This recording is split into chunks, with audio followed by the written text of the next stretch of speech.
Hi, everybody. Thank you so much for joining us on this very chilly first Friday in December. It is seasonal, but still awful.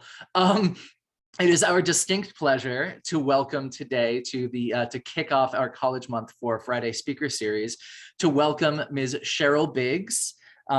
She is a powerhouse in the world of college prep. In my first days with School to Career, I feel like I heard her name more than my own from Miss Carla. And so I am going to give a very brief introduction and not belabor the point too much. We are very, very pleased to have Ms. Cheryl Biggs with us.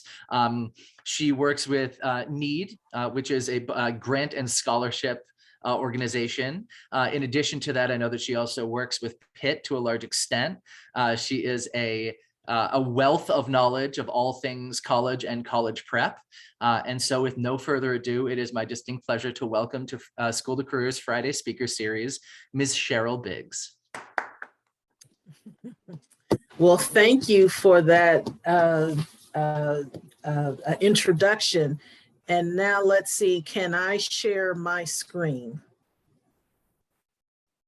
Okay, let me do I believe. that.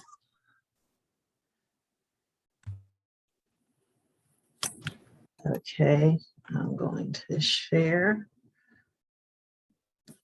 Okay, and now I'm going to start that. Okay, can everyone see that? Okay. Okay, well, again, thank you. And I must thank both of you for inviting me to speak to your CEOs and to be part of your Friday speaker series.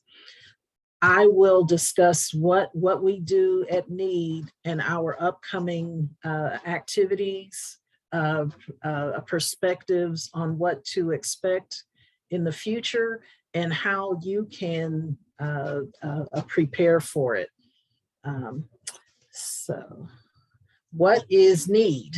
NEED, founded in 1963 as the Negro Educational Emergency Drive, provides college access services to enable underserved Pittsburgh area youth to aspire to, learn about, and attain higher education to help them to develop into influential leaders.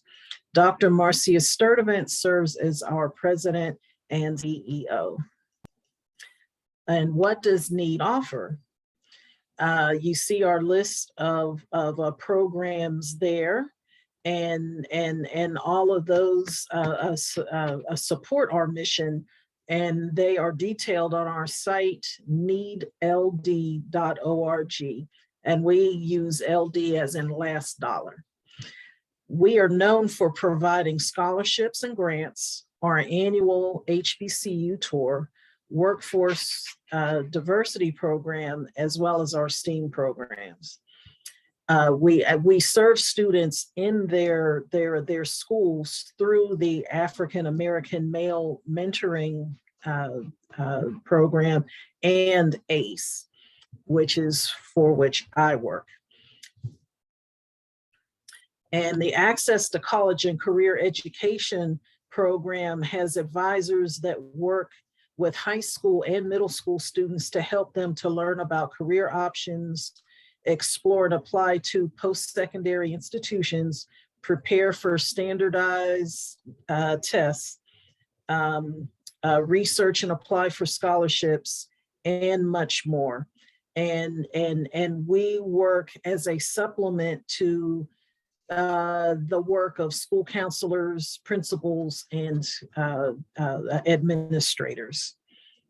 So what have we done recently? The pandemic has affected all of us, and especially regarding education.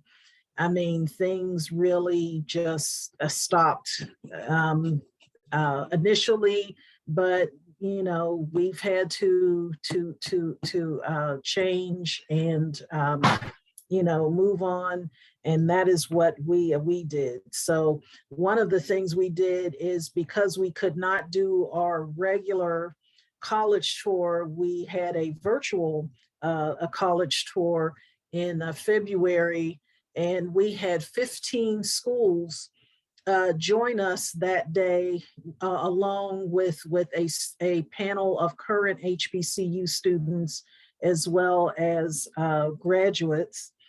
And we had one school even do a separate session just for us after that. And every student who came got a free T-shirt from the school of their choice. So they really like that. Now, more in the summer, we had students who were going to go away to school for the first time. So we had our fourth annual Need Fill a Room giveaway, where we purchased bedding and just different things, towels and sheets and soap and just all kinds of things that students need as they move into their residence halls on their campuses, and they could come and kind of shop in our Need boutique. So here are a few students who came down and got things that they needed through our giveaway. And over Labor Day weekend, we also took a very small group, and this was our first time traveling since the pandemic started. We attended the Black College Football Hall of Fame Classic in Canton, where Grambling played Tennessee State, and by the way, Grambling won. Our board chair is married to a well-known NFL Hall of Famer there. You may recognize him there. And so they then arranged for us to watch the game in a suite, as you can see there. So that was a great time where we just got to watch everything from a bird's eye view, where we didn't have to be in a large crowd. And, you know, everyone just enjoyed that. And our board chair's son works for the Pro Football Hall of Fame, and he is one of the organizers of this event. So that was a great time there. And we also had, in the fall, we had a virtual hip hop a robotics program, and we will be doing it again starting next month. But we had students sign up, and they learned how they could then combine STEM and robotics and dance and so on. And again, and every student who participated in all of the sessions earned a $250 stipend. And we will be doing that for our next session as well. We have limited spaces, but we do still have spaces. So if you're interested, you can go to our website and sign up for this program if you are interested. Okay, I'm going to change screens here, and I'm going to play just a short video. Let's see. I'm going to play a short video. Now I can't get out of. Okay.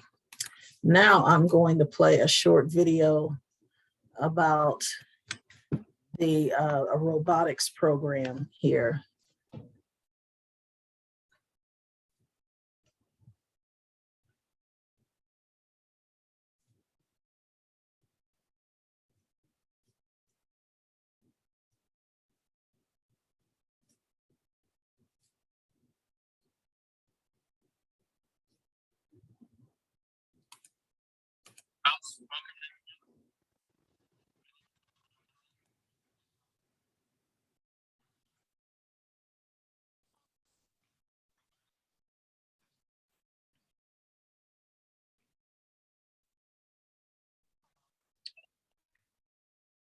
Miss Cheryl, did you click the share sound button when you share the screen?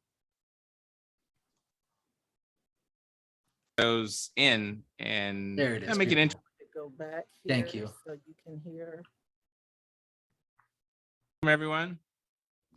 My name is Edwin Hear it Montgomery. now? I've been Yes. Thank Okay. you. working with the students on robotics this session for the NEED organization. And we've tried to do something a little different where we've mixed hip hop music with robotics and how to work those in and make it interesting, but learn the latest what's going on in robotics, whether it's moving robots, robot simulators, and the students will show what they've been working on in a few minutes. So one thing I just wanted to stress before we get started is students have actually put a lot of good work in it, and it's we have a wide range of grades from 7th to 12th, and they've been working really well together. And this is the first time we've actually done this, and it's also virtual, where the students are logging in to the robotic simulators. Done some where we've tried to connect to real robots. We've had some difficulties, some technical difficulties, working through those, and learning a lot and getting it set up. So any feedback, any comments for improvement, or things that we could add, or things you wish we could add, plan on keeping to doing this, and also to make students just spark an interest in the field of robotics, because robotics aren't going anywhere. And each team, what we set up, I'll give this overview, and then I'll have each of the teams talk about what they've learned, do a little demo of working with the robotic simulator. And the interesting thing about the simulator is, one thing challenges about virtual is, how do you do robotics virtually? Usually, there's robots, you kind of go in a room, everybody puts robots together, and they, then you try to run them. Challenge with virtually is you can't really, work on the same parts. So what we've done is we set up simulators where the kids can simulate robots. And as you'll see, these simulators actually simulate the robots moving, including all the real world things that happen to robots. They can fall over, they can bump into things. And they're the same types of simulators that they use, whether they're developing spacecraft or drones that fly around, self-driving cars, robots with arms and legs. They're the same simulators. So that knowledge is applicable, and also a lot of programming that they've been learning, whether it's C, C++, Python. And one other thing we like to try to put in, if you can see on your screen, is and that'll be in their presentations, like to share some inspirational stories for students to to learn about what's going on in the industry, people in the community that are working on things, students that invent projects, whether it's astronauts going into space, whether they're students inventing things to help ventilators for COVID, the students that get into college, all those type of things. And without further ado, I will start switching to the teams. So that was just a little bit about our robotics program, which again will be, you can get many jobs with robotics. And if you want, I can send you some information regarding jobs and programs, Danielle. There is one HBCU which has just started to offer robotics and mechatronics as a major, and that is Xavier University. This is something brand new, and they are the only HBCU to offer specifically robotics and mechatronics as a major. This was just announced maybe within the past few weeks, but I can send you some information regarding that. So thank you for that question. And now I am going to get out of that and go back to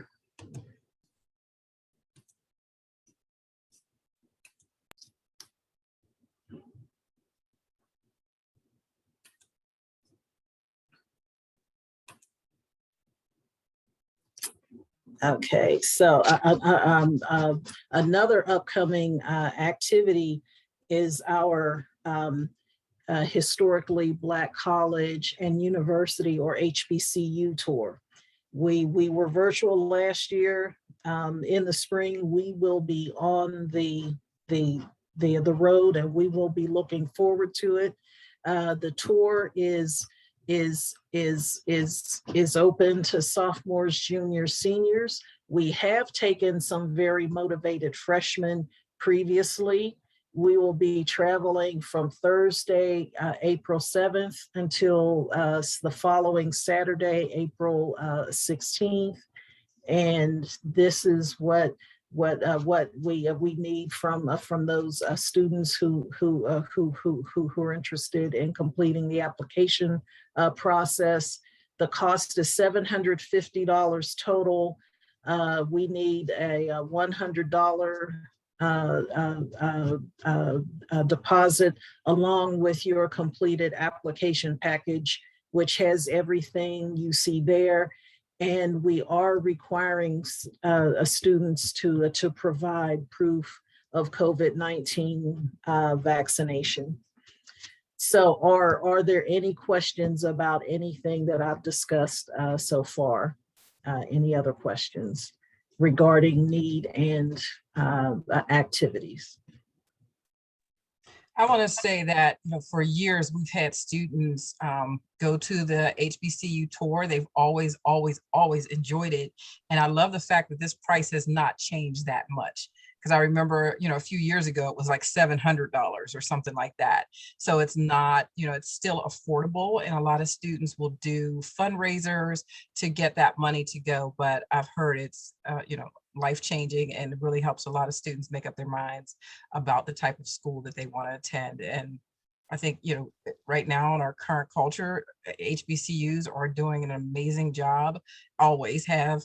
But I think, they're getting the recognition that they should have had years and years ago. It's not so hard to, find somebody that can do a demonstration or, come to a college fair to talk about HBCUs, where, 15 years ago, it's like, well, who's doing that? And now it's, it's not, it's more visible. Yes. And part of it is that now our vice president happens to be an HBCU grad. So there has been visibility there, but you have growing interest in HBCU sports. With Deion Sanders is now coaching at an HBCU, and my own alma mater, Florida A&M, has now has a deal involving LeBron James. And there's been a lot of press there, and I will not get into that now, but I mean, there are exciting things related to HBCUs generally, academically first, as well as in the sports world. So this will be a very busy tour. This is not a leisure trip. If you want to sleep in and all of that, this is not that tour. We will be up and going every day, and so we can talk more about what a typical day looks like and all of that you know, at the end. But this is, again, the application package should include all of this, and you can mail it in, and then we will then let you know whether or not you are chosen, and then we can take it from there. And early in that one morning on April 7th, we're going to be up and out bright and early, and on the move. So yes, I would be happy to talk more about the tour. And I see that there's another question. Okay, well, that is great, Danielle. And yes, we'll, I will then finish the presentation, and then we can talk about some more details regarding the tour. And thank you for your interest. So now we're going to look at the future, and what do our elected leaders say. And we're going to start with Senator Casey, and he was talking about the recent infrastructure bill that was just signed into law recently. And these are some things that Pennsylvania will receive billions of dollars for. And so, you know, there will be many opportunities there. But Senator Casey's statement says, and this was on the day of the signing: "Today, President Biden fulfilled his promise to the American people by signing the Infrastructure Investment and Jobs Act into law. This bipartisan legislation will make transportation easier, safer, and more sustainable. It will expand broadband access, invest in climate mitigation, and provide many Pennsylvanians with clean drinking water. These investments will support the economic growth of small towns across the nation and rural and urban areas alike.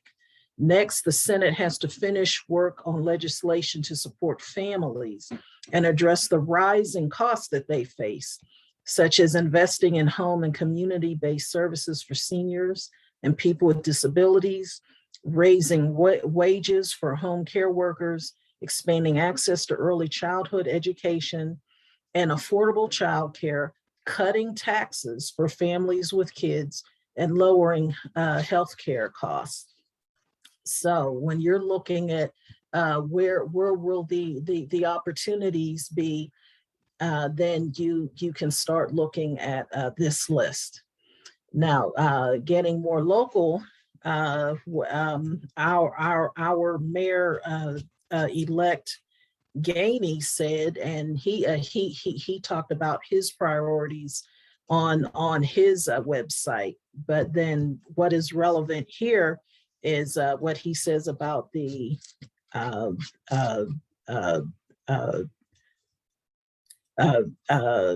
economy, requiring developers and employers to invest in a workforce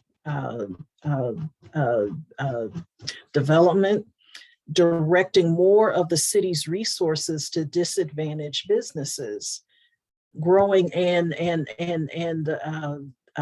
diversifying the city workforce. Environmentally speaking, making Pittsburgh a model for bridging the false divide between the environmental and labor movements, and demonstrating how the renewable energy and sustainable construction job sectors can help us to combat climate change while creating good union jobs, building healthy and affordable housing, and growing our economy. And this also includes confronting environmental racism, including working to disrupt development patterns that push low-income and at-risk populations to live in areas affected by historic and ongoing environmental hazards. Regarding public safety, developing responses to nonviolent and mental health situations using professionals who are trained to provide help and resources. And finally, for youth, creating an office of youth engagement, as well as a commission on youth. So thinking about what we're looking at, statewide as well as locally, are there any questions or comments? Okay. Then we will now look at what careers will be in demand, and we have just heard about where there will be money spent in which areas, and if you really think about it, there's a kind of a common thread through this, which areas will get resources. But the Bureau of Labor statistics says that these are the 10 occupations with the fastest projected growth. So if you look at these, is there anything that jumps out to you when you look at these 10? One thing that I had noticed is that how many of them are in the healthcare sector. So you can count that. So that is one area. And if you look further, in an article that was published as recently as Monday, the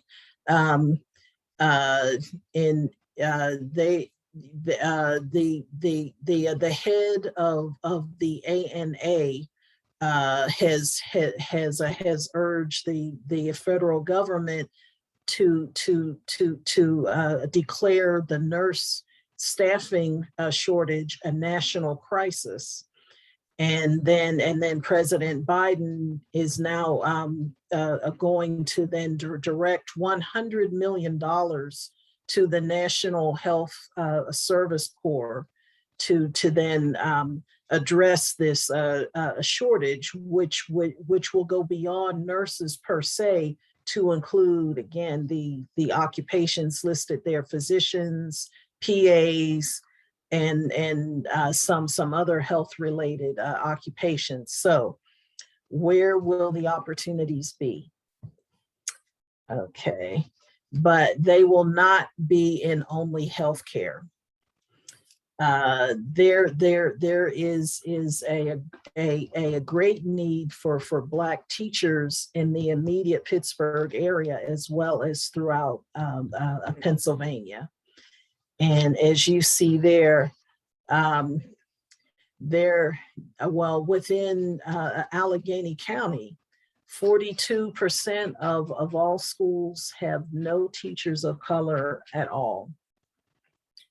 And there are statewide 1,500 Pennsylvania schools that employ 0 teachers of color, but yet the student population is 36% students of color. So there is a difference there, and there are local as well as national efforts to help combat that. And Dr. Sturdivant president and CEO of NEED, is part of the Every Student Succeed at Learning Leadership group that is working to increase the number of Black teachers. But I mean, this who will end up preparing students to then become professionals in all the other occupations but teachers. So and we need teachers who then reflect the student population. So we have efforts working on that behalf. So I guess the other question is for what careers are you preparing? And this is to the students. Have you thought about it? Oh, they certainly have, Ms. Cheryl. I know I could hear the eyes rolling when you mentioned the Bureau of Labor Statistics, because that's the website that we sent all our students to for their career research as part of orientation. So good. I know that was a happy memory for everybody. Can anyone unmute to tell to give Ms. Cheryl some of the one of the careers that you all may be pursuing? No, Danielle, you can put it in the chat if you can't, because Danielle's the only senior. I think everybody else is freshman this year. Okay. No pressure.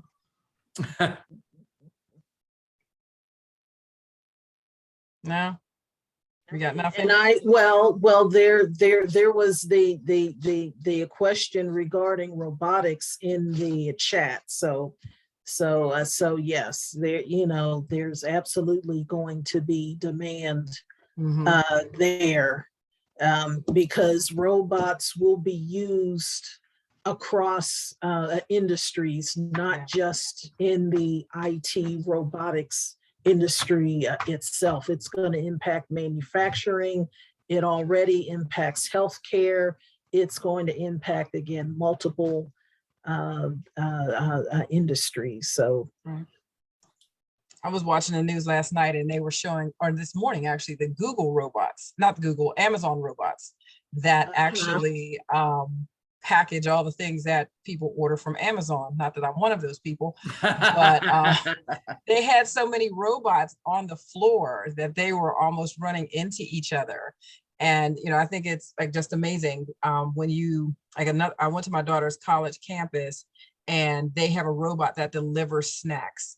And these robots are everywhere. So, I mean, there's, a large population at Ohio State, but they, we were sitting there waiting for her to come back. And I guess they just send the robots out on training missions to learn the campus. So there had to be about 20 of them. We kept saying, I'm like, why are there so many robots? They're everywhere. So everywhere we went, these robots are just learning their way through the campus, and they'll stop for you, they'll stop, if cars are, coming or whatever, but they're designed so that, students can, I guess, do Grubhub or whatever that snack thing is, to have snacks delivered to their room if they're studying or if they're just lazy. I don't know, but I just thought that was just what we need. Robots learning to drive in Oakland along with the students. Great. Well, they had some in Oakland a few years ago, but they wouldn't let people on and off of the handicap sidewalks. Really? So I don't, they recalled those. I haven't seen them since, but it actually made the news that the robots wouldn't move out of the way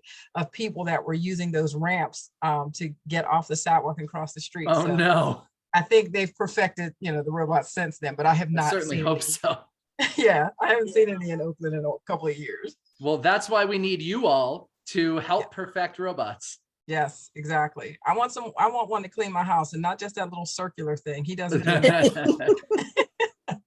Room is not enough. Yes. But yes, we need students to go into all of the various fields, but it is just that there is specific demand in these fields mentioned here. And when you have politicians talking about funding certain things, that's where the opportunities will be. So that is something to think about. So now, how will you prepare for your future? And you've probably done some of this already. Think about your talents, your strengths, and your interests. You can also engage in pre-college programs, something like the S to C program. There are some which focus on some specific career areas. UPMC has a health professions prep program for which they are recruiting even right now. I believe the deadline is in about a week or 10 days or so. But there are various programs throughout the academic year, as well as summer programs, some campus-based programs, more of which should be opening up if hopefully the COVID numbers go down so people can get together in person. Some had gone virtual immediately, but some have just held off. So, I mean, you do have opportunities for that. And even regarding education, Bowie State had a virtual program for future teachers that was virtual for Black males specifically. And they were taking kids nationally. But again, you do have opportunities like that. All of you have already started to do career research, and that could be reading, that could be shadowing, that could be conducting interviews of people already working in a given area.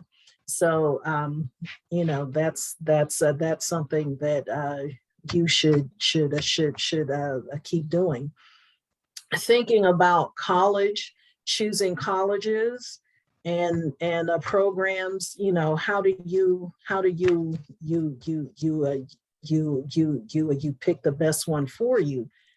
Think about which college can you get into, do well in, and graduate from. That is a good school for you. And even though you have various rankings and things, and this is best and great and so on, that's nice, but this is you. So which one will best fit you, will then give you what you need, so that way you can then be prepared to then enter your career field. And also thinking about opportunities on and off a campus to then to a network as well as enhance leadership skills. Working in residence life, in student government, conducting research under a faculty member, especially in the sciences,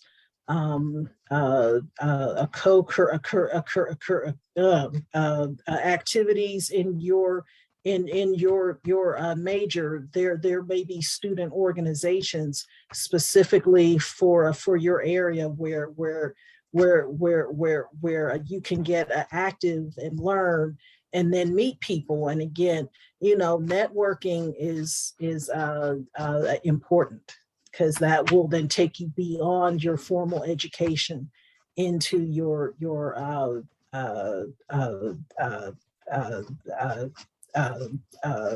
career path.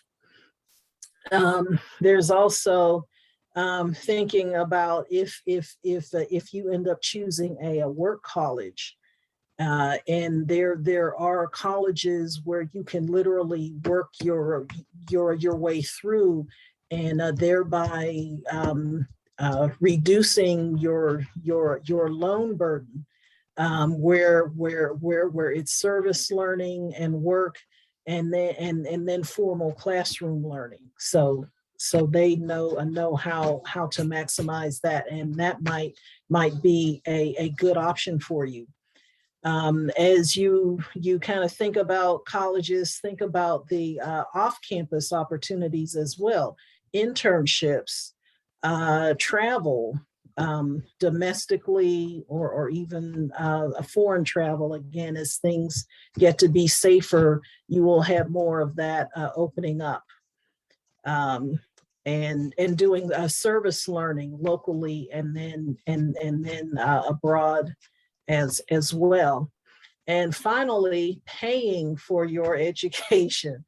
That is key. And of course, you have federal and a state aid. You have scholarships, institutional scholarships, as well as external scholarships. And you have work, whether it's work study, which is part-time on campus. You might find other part-time or full-time work on or off campus. And nowadays you have virtual work opportunities as well.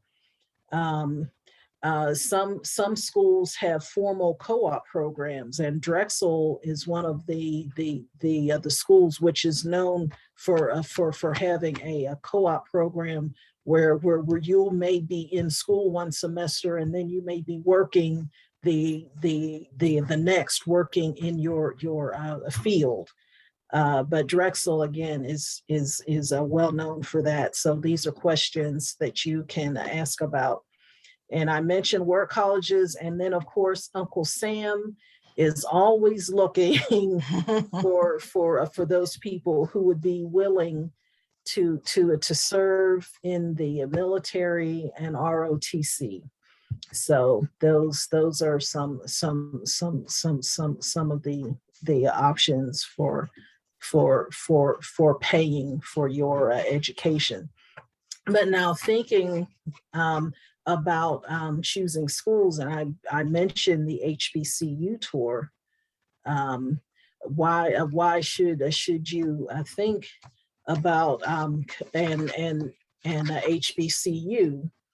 And again, even though HBCUs, and there are over 100 historically Black colleges, and you have a small number enrolled, but then then who actually produces more degrees given to Black students, but HBCUs.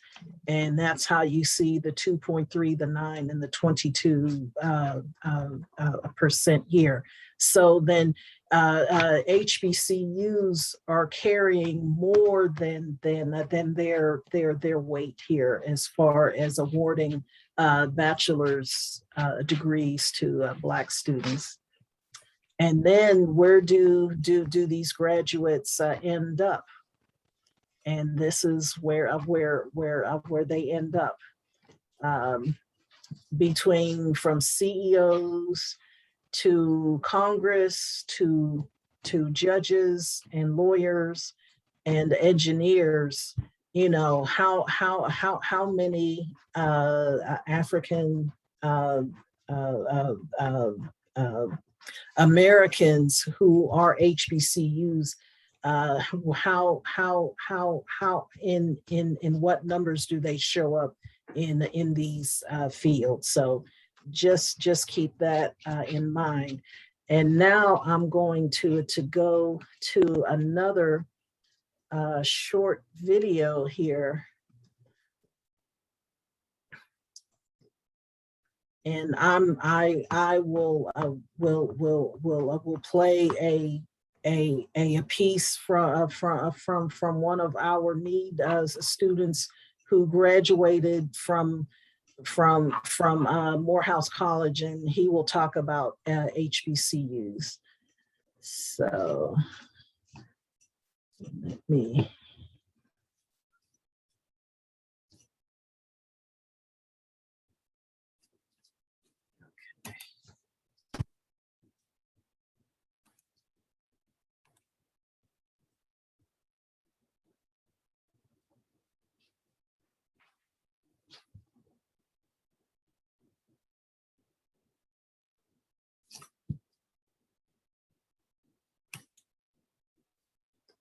Of course, it doesn't work right this minute.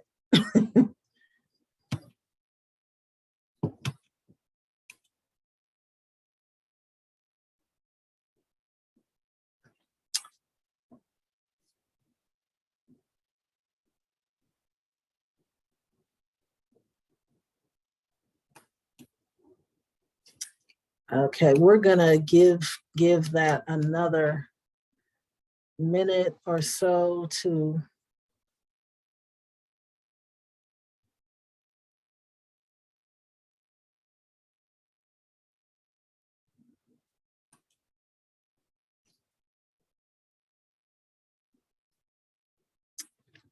Yeah, it is not coming up.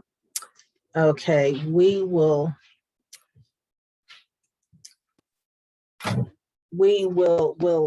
try that a little bit later, but now I will go back to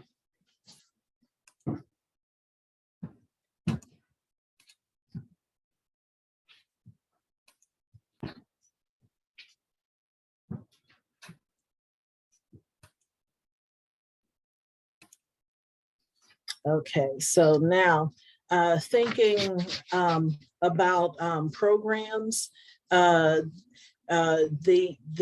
less time you are in school, the less that it will cost. So you may want to think about programs that can get you out a little bit quicker.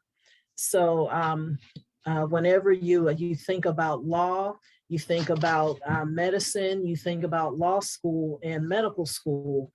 And law school would be 3 years after earning a bachelor's degree. And then medical school is typically 4 years of school after earning your bachelor's. But there are some programs which can shorten that timeline.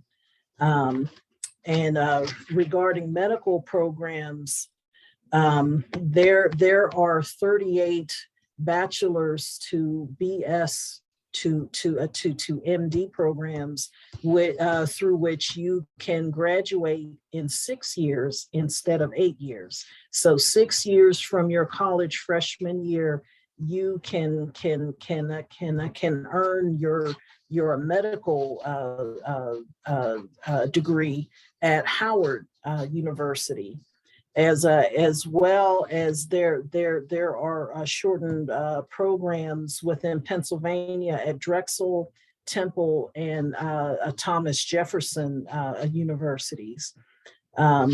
Meharry Medical School also has partnerships with Tennessee State and Fisk, and through Tennessee State, there is an opportunity to go from your bachelor's through medical school, earning some scholarship money, and then completing it in 7 years instead of 8 years.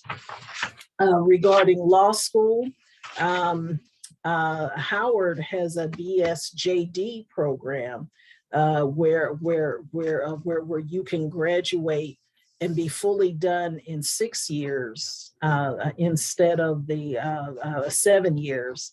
And locally, Duquesne has a 3-3 program, as they call it, with some of their partner schools, which include schools throughout Pennsylvania, as well as 3 HBCUs. So you can earn your undergraduate and law degrees in 6 years.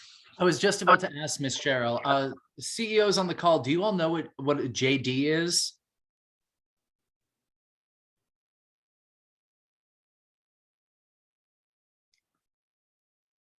Give you a hint. She was talking about lawyers and judges before.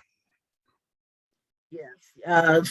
When one finishes law school, you will then graduate with a JD, a degree. JD equals Juris Doctor. So JD, like MD is medical doctorate. JD is Juris or legal doctorate. Sorry to interrupt, Miss Cheryl. Just wanted to make sure. No, that's fine. But yes, so you can speed that up. You do not have to think, oh, I'll never finish, or it's going to take so long. Now for those programs, you need to be really strong students, and those years are very focused, driven years. This is not time to play. So just keep that in mind. So now I'm going to try again with the, let's see, I'm going to try with our video, which is still not quite working. So we're just going to move on. And let's see.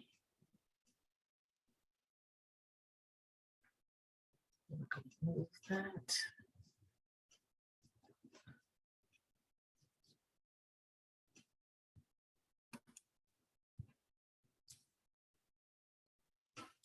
Okay. So now, what is a success? What does that look like for you, career-wise, and then even beyond that? So think about your goals, career goals, and what are your life goals? I mean, that's, and now, we can take questions, comments now. What are some of your other goals besides the career goals? So feel free to unmute, or else put comments in the chat if you would like to share any career goals or even life goals.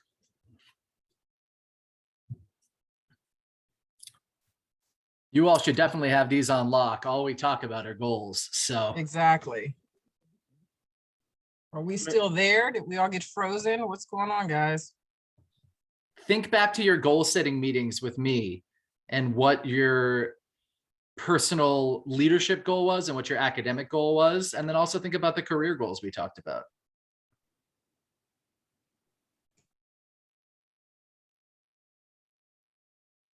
Anybody? Okay, okay. Danielle, you're still working on it.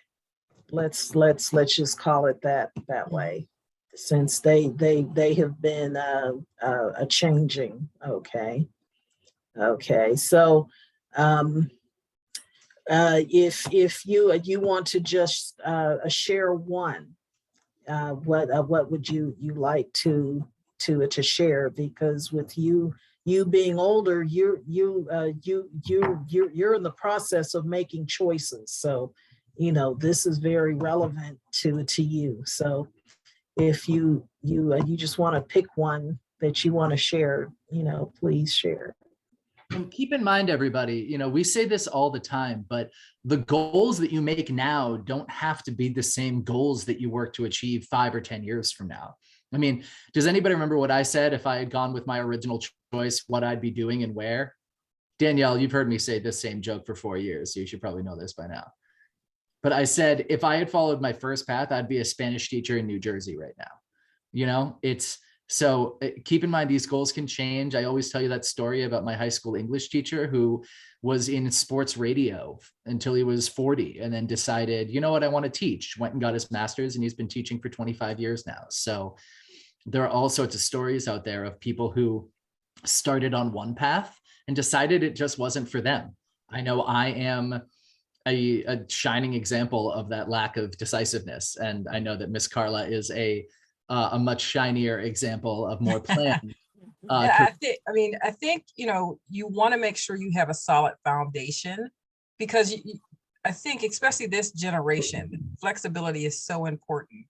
Entrepreneurship and just being able to, you know, you don't want to go to school to be a nurse and then all of a sudden you want to build widgets somewhere else. So you don't want to go, you know, you don't want to spend a lot of money going to school and not pursuing that path. But it's, you know, as Mr. Jeremy says all the time, be kind to yourself.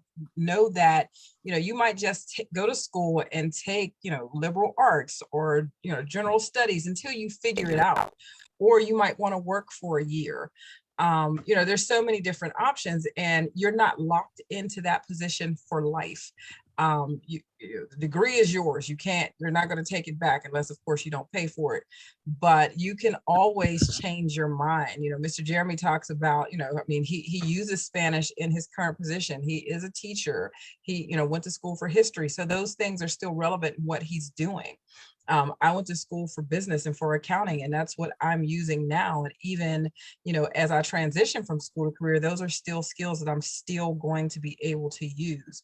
So there's never, you know, hopefully you don't go to school and pursue something that cannot be transferred someplace else. You know, you want to have marketable and transferable skills, regardless of what you end up doing. So, you know, Danielle, I get that you don't know what you want to do. I think our culture is really strange that we're asking 17-year-olds to figure out what they want to do for the rest of their lives at 17 years old when their brain has not fully developed. So, you know, definitely be kind to yourself and, you know, take some time to figure out what you want to do, because college is a huge investment. It is extremely expensive, and they want their money when you're, as soon as you leave those doors, 6 months later, they're like, give me my cash. So they don't care if you're working, if you're not in the job that you want to be in. So, you know, just take the time to really figure out what it is you want to pursue. So that would be my advice. But college education is, you know, you can do it multiple ways. You can go the 4-year route. You can go 2 years. You can get a certificate. You can go to community college. So there's all types of options there, or go to work and let your employer pay for you to go to work. I mean, go to school. So there's so many different options that, you know, I think when I graduated, you know, however many years ago, those options weren't really there. I think you all have literally the world at your fingertips. You can do almost anything. So don't limit yourself is, you know, the advice that I would give you. And technology is absolutely, that's the place to be. Yeah, I think that technology and business is a great place to be, especially with your interest in other cultures. You know, I know that you took Japanese for a long time. I don't know if you still are, but I know you work with Mr. Noah on Japanese for a long time. And what better way to combine your passions than to work in technology and be able to speak Japanese, the language of the people who, the country that historically perfects all of these amazing new technologies. So I think that's a great way to marry your personal goals and personal interests with your professional goals. I think that's a great plan. But again, just because it's a great plan, yes, absolutely. But again, just because it's a great plan doesn't mean you can't leave that plan for another one if you decide. There are nothing but great ideas out there, right? So don't get caught on one just because it's such a great idea. You don't want to let it go. It might be a great idea, but it might not be the best idea for you. And that's really what it comes down to. Yeah, and I talked with one student who was adamant she wanted Japanese studies, whatever campus she wanted to end up at. She said, you know, they have to offer Japanese studies. Well, Spelman College offers business, and they offer Japanese studies specifically, as well as Asian studies. And I believe Japanese studies is at least a minor, if not a major. So, I mean, you can, you know, that's something that you can find, and, you know, I'm always willing, you know, to help students conduct research in areas like that as well. But yeah, that one student wants to go into software engineering, and she's absolutely passionate about specifically Japanese studies. So, you know, who knew that Spelman would be one of her few options to offer both. And then she was interested in HBCUs as well. So, you know. Anybody else feel like sharing or have any last questions for Ms. Cheryl before we let her go to, I'm sure, crazy party night of a Friday? Pick me up now. I'm ready for a crazy party night. Hey, leave me alone. I already got my pajamas picked out for half hour. Oh my goodness. Oh, goodness. Well, I guess that I'll then move on to, you know, well, now how can you get involved with NEED? Yeah. So what you can do is contact me, and I'll pull up my contact information there, and I will then send you a brief program application and a parent a contact and information a release form. And then when I get those back, I will then add you to our email list, and I send email updates. And Miss Stallworth, I believe you've seen a few of my email updates that I'll send typically at least 2 per month, and it'll have information related to what we're doing in NEED, college events, college fairs, some opportunities there, financial aid and scholarships, and just opportunities generally, and events coming up related to students and careers and scholarships and things. So yes, you can contact me at my email address there. You can call me, text me, and then we can keep talking further.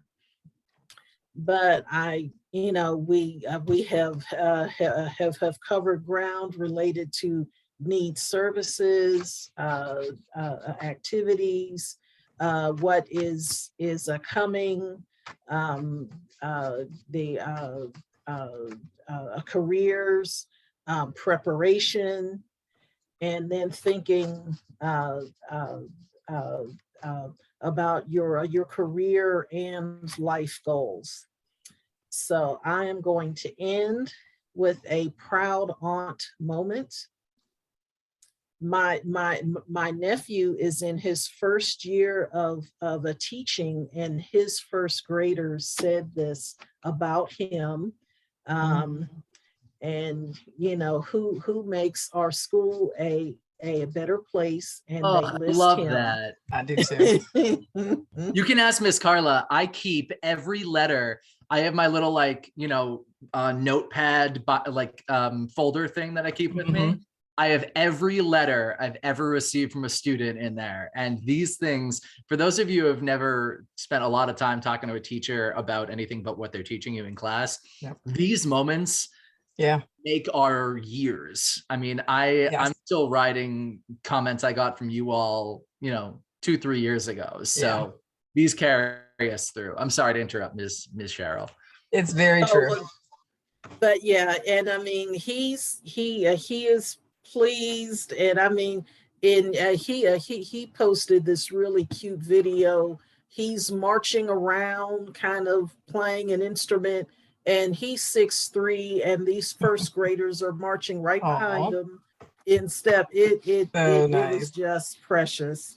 Mhm. But for the students, as you complete your formal education and then move into your occupations, I hope that those people in your circle, in your workplace, community, and beyond will say that you made their lives better, the way that the first grader said about my nephew.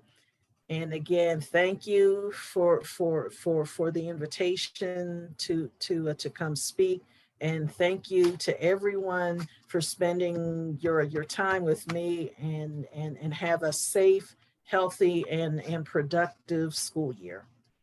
Thank you so much, Ms. Biggs. You know, I always love when you're here. I want everyone to know about Need. You all were a blessing to Catrice and continue to be a blessing to so many students.